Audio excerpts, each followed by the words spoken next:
कैसे हम घरे आई सुन हमर बहिनी, कैसे हम घरे आई सुन हमर बहिनी। पाकिस्तानवा कसाई करे बॉर्डर पर लड़ाई कैसे आईबो हो।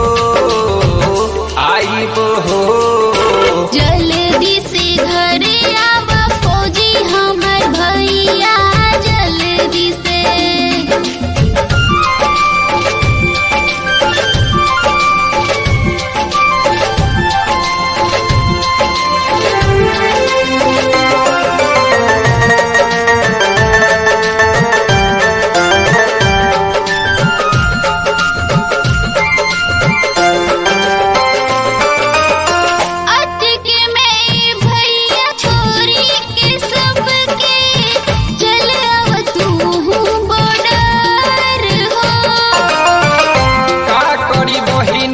हम मजबूर बानी देशवा से करेली प्यार हो। बात तू बुझ, जिद मत कर, जिद मत कर। बात तू बुझ, बात तू बुझ हमार हो। जल्दी से घरे आवा फौजी हमर भैया, घरे आवा फौजी हमर भैया। आई सावन के बहार, रक्षा बंधन त्योहार, राखी बांधब हो। कैसे हम घरे आई सुन हमर बहिनी, कैसे हम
राखी बनाई रूठन प्यारी बहिनिया।